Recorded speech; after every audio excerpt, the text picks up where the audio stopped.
찬양하는 데는 앞장서서 살아가는 우리가 되기를 원합니다. 여러분 모두를 환영드렸고 하나님 말씀을 같이 나누도록 하겠습니다.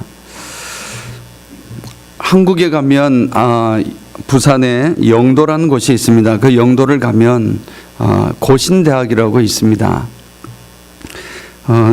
한국 기독교 중에 대한예수교 장로회 고신 측의 본교이기도 하고 또 대표적인 한국 기독교 대학 중에 하나이기도 합니다. 학교가 굉장히 산 중턱 정도 높은 곳에 있기 때문에 밑에 경치가 굉장히 좋습니다. 밑을 이렇게 쭉 내려다보면 바다가 보이는데 그 바다에 바로 섬이 하나 있는데 큰 섬이 한국해양대학교 섬입니다. 그 섬이 내려다 보이는 그런 높은 곳에 있는 그런 아주 경치가 좋은 학교입니다.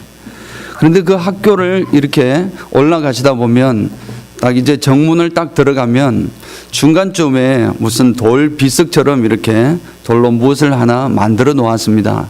그것이 바로 학교에 교훈이 쓰여져 있습니다.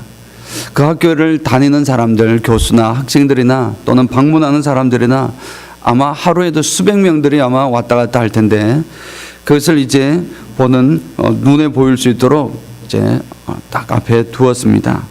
그 학교의 교훈이 바로 코람데오입니다. 코람데오라는 말입니다. 하나님 앞에서 삶의 모든 정황들을 하나님 앞에서 살아가겠습니다 라는 고백이 담긴 그런 교훈입니다. 무슨 일을 하든지 하나님 앞에서 진실하게 살아가겠다는 그런 결단이기도 합니다. 오늘 말씀은 그래서 하나님 앞에서란 제목으로 하나님 말씀을 전가기를 원합니다.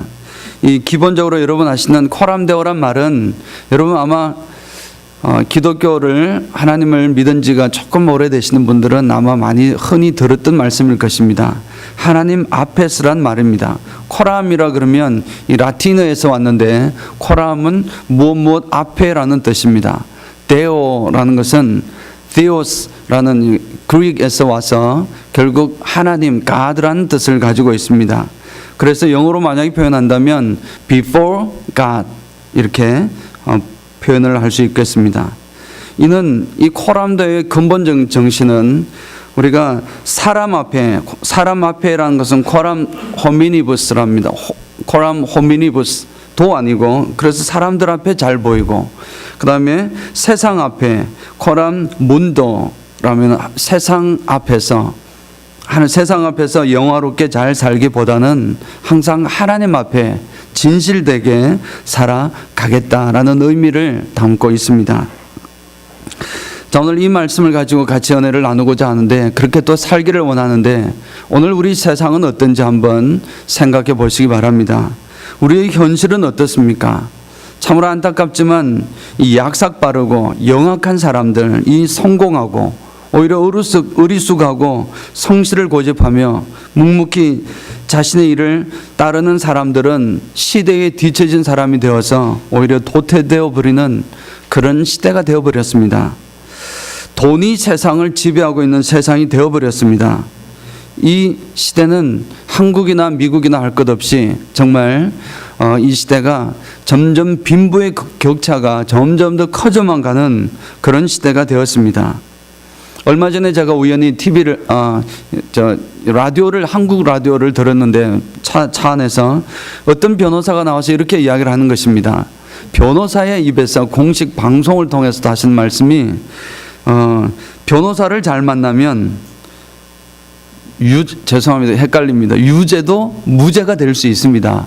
유죄도 무죄가 됩니다. 그렇게 이야기를 하는 것입니다. 유죄도 무죄로 만들 수 있는 것이 변호사입니다. 그렇게 이야기를 방송에서 하는 것입니다. 적어도 제가 믿기로는 유죄를 무죄로 만드는 것이 변호사가 아니고 유죄이지만 정말 그 정황이 그럴 수밖에 없었던 상황을 설명하고 이해하고 배심원들이나 또는 판단을 하는 재판관들의 마음을 감동시켜서 정말 그 최소한의 이렇게 벌을 받게 하는 것이 죄를 지으면 벌을 받아야 되니까 하는 것이 변호사가 아닌가 그렇게 믿고 있습니다. 그런데 이런 말씀을 들으면서 참 돈이 많고 또 유능한 변호사를 쓰면 유죄도 무죄가 될 수 있다는 그런 정말 참으로 아이러니하고도 참 믿을 수 없는, 어찌 보면 그것이 또 현실인 그런 시대를 살고 있는 것입니다. 과연 이런 시대에 사람이나 세상의 눈치를 보지 않고 하나님 앞에서 주님의 말씀대로 정직과 성실과 주변의 눈치를 보지 않고 묵묵히 자신의 일을 행하는 사람들, 그런 사람들을 보고 사람들은 과연 어떻게 생각을 할까요? 그리고 여러분들은 또 어떻습니까? 여러분들은 그런 분들을 보게 될 때 여러분들은 그들을 어떻게 평가를 하시는가 하는 겁니다. 사실 우리 삶이란 것은 우리가 인정하든 인정하지 않든 항상 무언가 앞에 두고 무엇 앞에서 살아가고 있습니다. 하나님 앞에서 살든지, 아니면 돈 앞에서 살든지, 아니면 사람들의 평가 앞에서 살든지, 아니면 자신의 지식 앞에서 살든지, 나의 위신 앞에서 살든지, 무슨 블라블라블라 앞에서 그런 삶을 살아가고 있습니다. 그런데 요즘은 우리가 원하든 원하지 않든 간에 이미 어떤 시대를 살아가고 있는데, 그 시대는 바로 카메라 앞에서 살아가고 있습니다. 카메라 앞에서. 연예인들도 아닌데 어떻게 그럴까요? 세상은 참으로 지금 정말 무슨 세상이 되었습니다. 인터넷에 SNS라는 것 매체를 통해 가지고 어떤 글이나 영상이나 사진을 올리게 된다면은 그 올리는 순간 삽시간에 전 세계로 이 펼쳐질 수가 있습니다. 전 세계로 펴져버려서 한 번 올려진 글이나 영상은 이제 취소하려 해도 주워 담을 수 없는 그런 상황이 되어버리고 맙니다. 거의 불가능하게 되어버릴 때가 많다는 것입니다. 그런 시대를 우리가 살아가고 있습니다. 카메라 앞에서 살아가고 있는 것인데, 더 나아가서 보면 우리가 살고 있는 지금 이곳에 CCTV가 있는데, 이 우리의 행동을 카메라의 눈, 이 CCTV를 통해서 감시를 당하고 있다는 사실 여러분 잘 알고 있을 것입니다. 한국의 경우, 한국은 아주 컴팩트한 사회니까 이렇게 한국의 경우는 어떨까요? 한국의 경우는 한 성인이 이 거리를 나아갈 때 과연 몇 번 하루에 비디오 카메라에 찍힐까요? 이게 수도권의 경우, 서울 근교에 있는 수도권의 경우는 하루에 어느 정도 되겠습니까? 83번 찍힌다고 그럽니다. 평균 83번 이 거리에 있는 어떤 카메라에 내가 담겼는지 모르겠지만 내가 찍힌다는 것입니다. 그리고 큰 대로변에는 9초마다 한 번씩 내 모습이 찍히는 것입니다. 만약에 여러분들이 백화점에 이제 쇼핑을 하러 3시간 동안 백화점에서 쇼핑을 했다면은 그 3시간 동안 여러분 그 감시 카메라에 의해서 무려 45차례 이상 비디오에 찍히게 된다고 합니다. 이 수치는 그냥 추정치가 아니고 한국에 있는 국가인권위원회의 공식 자료라고 하니 참 믿을 만한 것입니다. 국가의 기관이라 그러니까. 그만큼 상상을 하지 못할 정도로 우리는 정말 이 카메라의 눈에 지금 찍히고 살아가는 것입니다. 우리는 피할 수 없는 CCTV 카메라 앞에서의 삶을 지금 살아가고 있다는 것입니다. 우리도 모르는 사이에 카메라의 눈은 우리를 끊임없이 바라보고 있고, 우리를 찍고 있고, 또 우리를 지켜보고 있는 것입니다. 심지어 여러분이 전화를 통해서 대화하고 있는 이 대화까지도 인공위성을 통하여 녹취할 수 있는 그런 세상입니다. 어떤 비밀스럽게 이야기를 해도 그것이 필요하다면은 녹음이 되어서 이렇게 기록될 수 있는 그런 세상에 살고 있습니다. 한마디로 말씀드려 우리는 정말 피할 수 없는 카메라 눈 앞에서 지금 살아가고 있습니다. 카메라의 눈을 피해서 살아갈 수 있는 것이 참으로 쉽지 않습니다. 사랑하는 성도 여러분, 만약에 그렇다면은 하나님의 눈은 피할 수 있을까요? 하나님의 눈은 피할 수 있을 거라고 생각하십니까? 하나님의 능력은 여러분 다 이미 아시는 대로 이 세상에 있는 지금 존재하는 컴퓨터 모두를 모아도 하나님의 어떤 능력에는 비교되지가 못할 것입니다. 인터넷의 능력을 아마 수억 배보다 수억 배의 수억 배를 더해도 아마 그 능력의 끝을 우리가 알지 못할 것입니다. 하나님의 슈퍼컴퓨터와 이런 카메라는 지금도 실시간으로 우리의 일거수일투족을 외적인 모습뿐만 아니라 우리의 머릿속에 있는, 마음속에 있는 생각까지도 정확하게 다 기록하고 계심을 여러분 아십니까? 우리가 태어나서 지금까지 몇 해를 살아셨든지 지금까지 우리의 개인적인 기록 모두가 하나님께서 잘 저장하고 있다는 사실 또한 여러분 아십니까? 우리들이 과연 하나님의 눈을 정말 피할 수 있을까요? 시편 성경을 보겠습니다. 성경의 본문에 있습니다. 시편 139편 8절을 보면 내가 하늘에 올라갈지라도 거기 계시며 수월에 내 자리를 펼지라도 거기 계시니이다. 시편 기자가 그렇게 고백을 했습니다. 피할 데가 없다는 것입니다. Psalm 139 verse 8 보면 If I go up to the heavens, you are there, you are there. If I make my bed in the depth, you are there. 하나님의 눈을 피할 수 있는 곳은 그 어느 곳도 없다는 것입니다. 우리가 아무리 CCTV를 피해서 카메라 없는 곳으로 다닌다고 할지라도 우리의 동선이 카메라에 포착되고 기록되는 것은 참 막을 수가 없을 것입니다. 우리가 아무리 하나님의 눈을 피하여 다닌다고 할지라도 하나님의 눈을 피할 수 있는 곳은 그 어디에도 없음을 인정하시기를 축원합니다. 인정 못 하시는군요. 여러분 인정하시기 바랍니다. 하나님의 눈을 피할 수 있는 곳은 그 어느 곳도 없습니다. 우리가 뻔히 알면서도 실수를 하게 되는 것이 이런 부분입니다. 자, 그러면 하나님께서 우리를 끊임없이 보시고 이렇게 하나님의 시각으로 우리를 보고 계신데 그 이유가 무엇인가 하는 것입니다. 가장 첫 번째 이유는 하나님께서는 우리를 보시는 이유는 우리를 보호하시기 위함입니다. 우리를 사랑하시기 위함입니다. 우리를 철통같이 악으로부터 보호하시기 위함입니다. 하나님의 자녀라면은 하나님의 자녀 보호 차원에서 하나님께서 우리를 지켜 보호하여 주시는 것입니다. 이제 두 번째를 보면은 우리를 더 축복하시고 더 존귀하게 사용하시기 위해서 하나님께서 우리를 보고 계시는 것입니다. 우리가 첫 번째는 너무나 많이 다루었기 때문에 두 번째를 잠시 보고자 합니다. 우리는 인생이라는 훈련 과정 속에서 누가 더 주어진 과제를 잘 풀어가는지, 잘 살아가는지를 하나님께서는 그냥 보시면서 바라보시는 것입니다. 하나님께서는 노아와 아브라함의 삶을 지켜보셨습니다. 그리고 이삭과 야곱과 요셉의 삶을 보셨습니다. 요셉이 그 어려운 상황에서 이렇게 거짓으로 정말 거짓 위정을 통해서 어려움을 당하는 감옥에 들어갔을 때, 그런 일을 당했을 때 과연 요셉이 어떻게 반응하는지 하나님께서는 처음부터 끝까지 다 지켜보고 계셨다는 것입니다. 모세와 여호수아의 삶을 보셨고 신약에 있는 우리 성도들도 마찬가지고 다윗도 마찬가지였습니다. 모두들 하나님께서 지켜보셨습니다. 자신들은 몰랐습니다. 자신들은 몰랐겠지만 하나님께서는 그들의 일거수일투족을 다 지켜보셨습니다. 그리고 그 주어진 삶의 상황 속에서 만들어지는 여러 가지 생기는 문제들 또는 여러 가지 숙제들, 여러 가지 미션들, 임무들, 주어진 임무들, 이런 것들을, 그런 것에 대해서 어떻게 반응하는지, 어떻게 수행하는지, 문제가 있을 때 어떻게 대응하는지, 그러한 모든 것들을 하나님께서는 묵묵하게 지켜보시는 것입니다.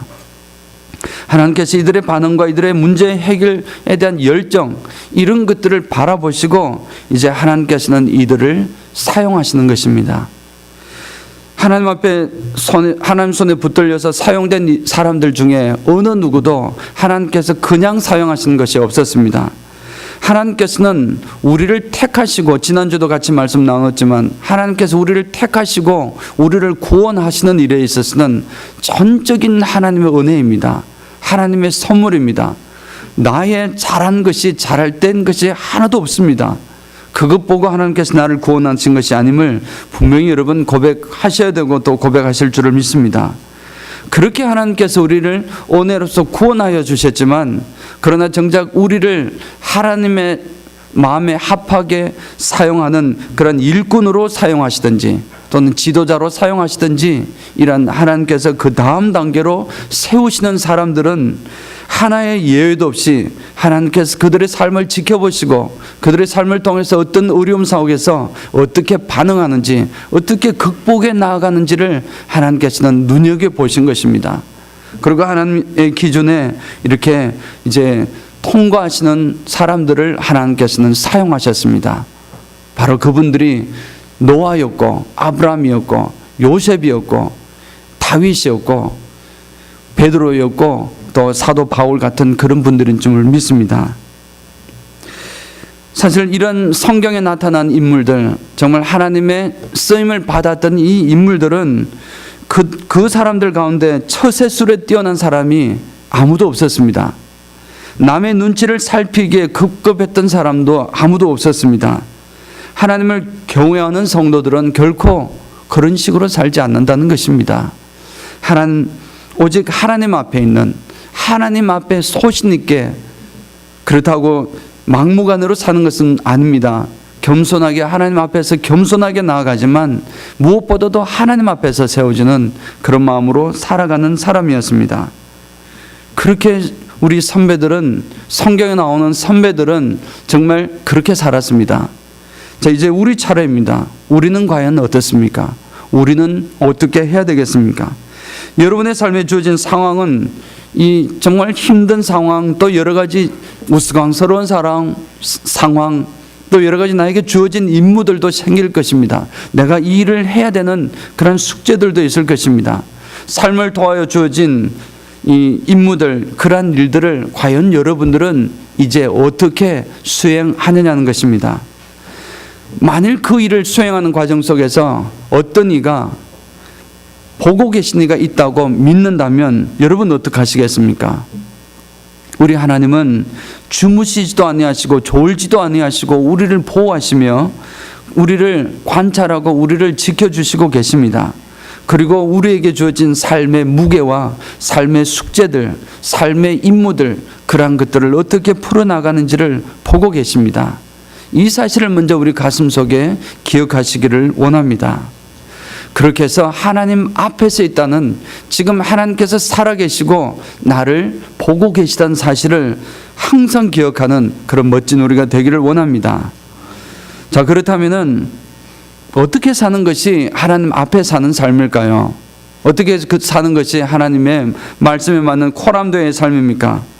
하나님의 임재 가운데 하나님이 나와 함께 하시니 지금 내가 행하고 있는 그 일 가운데 우리 하나님께서 함께 하심을 믿고서 인정하고, 지금 이 자리에도 나만 있는 것이 아니라 우리 하나님께서 나와 같이 함께 있으며 나의 행동하는 것, 내가 생각하는 것, 내가 판단하는 것, 모든 것을 하나님께서 지켜보고 계시다는 그 하나님의 임재 의식 가운데 살아가는 것인 줄 믿습니다. 우리가 그동안 말씀을 나누었던 하나님 먼저 God first라는 하나님 먼저라는 생각도 동일한 맥락입니다. 우리가 무슨 판단이나 어떤 생각이나 판단이나 그 판단을 통한 행동을 하기 이전에 가장 우선적으로 하나님이라면 어떻게 하셨을까? 하나님에 대한 것을 먼저 생각하는 그러한 것과 마찬가지입니다. 사람의 눈치를 보는 것이 아니라 하나님을 바라보자는 것입니다. 그런데 오늘 본문 말씀을 보면 이 코람도의 삶을 잘 보여주는 삶의 모습을 보여주고 있습니다. 오늘 본문은 짧게 제가 한 절만 읽었지만 앞 13절부터 사실 12절부터 연결된 부분입니다. 그 내용은, 본문은 고린도 교회에 이 사도 바울이 보내는 두 번째 편지 속에서 이 고린도 성도들에게 사도 바울과 그 일행이 우리는 이렇게 살았다는 것입니다. 그리스도의 향기로서 이렇게 살았는데 너희들도 하나님 앞에서 살았다는 것입니다. 하나님 앞에서 살았는데 너희들도 그렇게 살아라, 권고하는 말씀입니다. 오늘 17절을 보면, 다시 한번 읽어보면, 우리는 수많은 사람들처럼 하나님의 말씀을 혼잡하게 하지 아니하고 곧 순전함으로 하나님께 받은 것 같이 하나님 앞에서와 그리스도 안에서 말하노라. 사도 바울이 그렇게 고백을 했고, 그 고백은 내가 이렇다 하는 것을 보여주는 것이 아니라 이것을 통해서 당신들 고린도 교회 성도 여러분, 여러분들도 이렇게 살아가시기를 원합니다. 그리고 명령적으로 너희들 이렇게 살아가야 하느니라 라고 선포를 하고 있는 것입니다. 세상 앞에서, 사람들 앞에서 하나님의 말씀을 마음대로 바꾸어버리고 정황에 따라서 그냥 바꾸어버리는 말을 하는 사람들이 아니라, 그런 세상 사람들과는 달리 하나님의 보내심을 받은 자로서 하나님의 말씀을 우리의 이익을 위하여 전달하지 않겠습니다는 고백이었습니다. 내가 무슨 말을 하든지, 내가 심지어는 하나님 말씀을 하는데도 똑같은 하나님 말씀을 전가할 수 있지만 그것이 나의 이익, 이 말씀 나에게 유익이 될 것이고 나에게 더 이로울 것이라는 그 마음으로 만약에 이야기를 한다면은 그 이야기는 절대 사람을 살릴 수 있는 말씀이 되지 않을 것입니다. 그것은 영을, 똑같은 말씀이지만 영을 죽일 수 있는 말씀도 될 수 있음을 우리는 볼 수가 있습니다. 왜냐하면 진리의 말씀은 태양빛에 비유되지만 그 태양빛은 똑같이 비추고 있지만 그 태양빛을 받은 이제 정말 벌어는 점점 녹아져가고 점점 더 진흙은 점점 더 굳어가는 사실을 우리는 알고 있기 때문입니다. 말씀 가운데서 자기 이익에 따라 사는 것이 아니라 하나님께서 우리에게 주시는 순전한 진실한 마음 그대로를 전가한다는 것입니다. 오히려 하나님 앞에서 진실하게, 신실하게 우리는 말을 하고 그렇게 살아왔습니다. 전도할 때 그렇게 살아왔습니다. 그래서 우리 말 따라 어떤 사람들은 그리스도의 향기인데 어떤 사람들은 죽기도 하고 어떤 사람들은 살기도 했습니다. 사망으로 이르기도 했고 생명으로 이르기도 했습니다. 그러나 그런 사람의 정황에 따라 바뀐 것이 아니라 하나님의 진리의 말씀 받은 그대로를 증거했습니다 라고 그렇게 고백을 하는 것입니다. 사랑하는 성도 여러분, 여러분들도 같이 그리 살기를 원합니다. 이 말씀대로 살기를 원합니다. 고백하는 것입니다. 사랑하는 성도 여러분, 여러분이 하시는 모든 말을 하나님께서 듣고 계심을 기억하시기 바랍니다. 말 한마디 한마디가 여러분의 삶의 질을 결정합니다. 말 한마디, 행동 한 액션 하나하나들이 여러분의 삶의 깊이를 결정합니다. 여러분 평생 여러분 삶을 통해서 궁극적인 목적이 무엇입니까?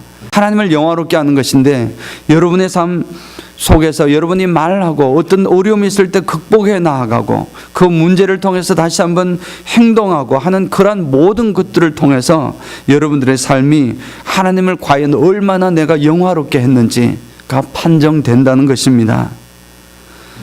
사랑하는 성도 여러분, 하나님 앞에서 세상의 모든 일을 행하시는 여러분 모두가 되시기를 원합니다. 내가 하늘로 피한다 할지라도 다시 한번 말씀드리지만 피할 곳이 없습니다. 하나님의 눈앞에서 피할 곳이 없습니다. 부담스럽지 않습니까? 하나님 눈앞에서 24시간 나를 관찰하시고 보호하시니 얼마나 참 좀 안 좋은 일도 하나님 잠깐만요 하고 해야 될 텐데 참 부담스럽지 않습니까? 그렇지만 일단 우리 그림을 한 장 잠깐 보도록 하겠습니다. 잠깐만 그림을 한 장 우리 슬라이드에 이 슬라이드 여러분 아시죠? 여러분 이 그림을 통해서 아주 옛날에 많이 나왔던 그림인데 이 그림이 아니라 사진입니다. 이제 이 들판을 눈 이렇게 왔을 때 눈이 막 녹고 있는 그 상황을 카메라로 찍은 것인데 자, 이 사진 속에 예수님의 인자한 모습이 있습니다. 그러니까 한 30년 전에는 정말 가게마다 크리스찬 이제 직장마다 다 저 사진을 붙여놨었습니다. 그리고 그 밑에다가 이런 말을 반드시 붙어 있었습니다. 그리스도는 이 집의 주인이시요 식사 때마다 보이지 않는 손님이시요 모든 대화에 말없이 듣는 이시라. 그런 문구가 항상 이 그림 밑에 쫙 이렇게 같이 붙어 있었습니다. 그리고 이것을 액자로 만들어서 이렇게 뒤에다가 탁 붙여 놓는 것입니다. 여러분 혹시 여기서 예수님의 인자한 모습이 보이십니까? 보이시는 분은 이 그림에 대해서 우리가 많이 아시는 분이고 만약에 이 그림 속에서 예수님의 인자하신 모습이 보이지 않는다면 열심히 보시기 바랍니다. 보시면 정말 인자하신 말로 형언할 수 없는 예수님의 모습이 아주 선명하게 드러납니다. 그걸 우리가 보시기를 바랍니다.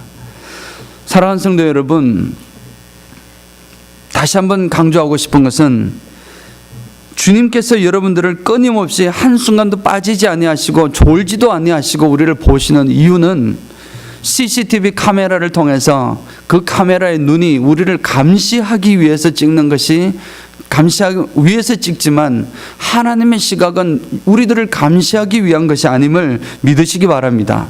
하나님의 목적은 우리를 보호하시고 우리를 참된 반응을 통해서 더욱더 새롭게 하시고 더 나은 삶으로 나아갈 수 있도록 도와주시기 위하심을 믿으시기 바랍니다. 그래서 더 큰 축복을 주시기 위함인데, 이 하나님께서 주시는 우리의 눈길은 24시간 보니까 참 부담스러울 수 있지 않겠습니까? 물론. 그래서 나의 자유를 제한하는 부담스러운 눈길이 아닙니다. 인간적인 생각에서는 부담스러울 수가 있습니다. 하나님 맨날 보고 계시니 화장실도 제대로 못 가겠네, 그렇게 고백하실 수도 있습니다. 그러나 그런 부담스러운 눈길이 아니라 나의 자유를 더욱더 의미 있고 내 자유를 더 멋있게 사용할 수 있도록 도와주시기 위함이십니다. 그리고 그것을 사용할 수 있도록 보시는 사랑의 눈길입니다. 그래서 이 눈길, 이 사랑의 눈길을 느끼면 느낄수록 우리의 삶은 더욱더 힘이 생기고 용기가 생기고 더욱더 우리의 삶은 더 풍성한 삶을 살아갈 수 있게 된다는 것입니다. 사람은, 우리 집사님들이 나를 계속 24시간 보고 있다 그러면은 얼마나 제가 부담스럽겠습니까? 그러나 그런 내용이 아니고 하나님께서 나를 보시는 것은 24시간 더 넘은 시간도 보시지만 하나님께서 나를 보시는 것은 사랑의 눈길인데, 그 눈길은 내가 눈길을 느끼면 느낄수록 내가 하나님 안에 있구나, 하나님 품 안에 있구나, 하나님께서 나를 지켜보아 주시는 것이구나, 하나님께서 나를 사랑하시는구나 라는 사실을 느껴지고, 오히려 그것이 부담스러운 것이 아니라 오히려 더 내 마음이 포근해지고 더 힘이 생겨지고 능력이 있어지는 신비한 눈길인 줄 믿습니다. 순간순간마다 예수님의 그 눈길을, 하나님의 눈길을 체험하시기를 축원합니다. 마지막으로 제가 처음 질문 드렸던 그 문제에 대답하실 차례입니다. 그 질문은 무엇이었습니까?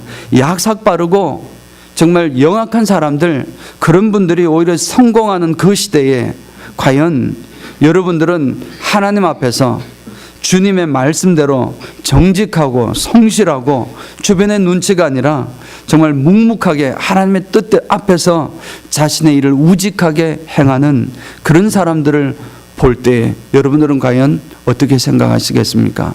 참 어리석다 생각하시겠습니까? 사랑하는 여러분, 오늘 제가 말씀드리고 정말 권고하기 원하는 것은 우리 모두가 바로 그런 사람이 되기를 원하는 것입니다. 우리 모두가 바로 그런 코람도의 신앙을 가지고서 세상 바라보지 않고 오직 하나님 바라보며 묵묵히 자신의 일을 정말 우직하게 행하는 참신앙인, 그래서 하나님의 그 눈길을 항상 보고 계시지만 내가 느낀 만큼 하나님께서 나를 보고 계시는 사실을 하나님 앞에서의 그 마음을 느낄 만큼 우리는 더욱더 풍성해지고 우리의 삶은 더욱더 정말 하나님 앞에 크게 아름답게 사용되는 것임을 믿으셔서 그러한 사람 되시기를 예수님의 이름으로 축원드립니다. 아멘. 기도하시겠습니다.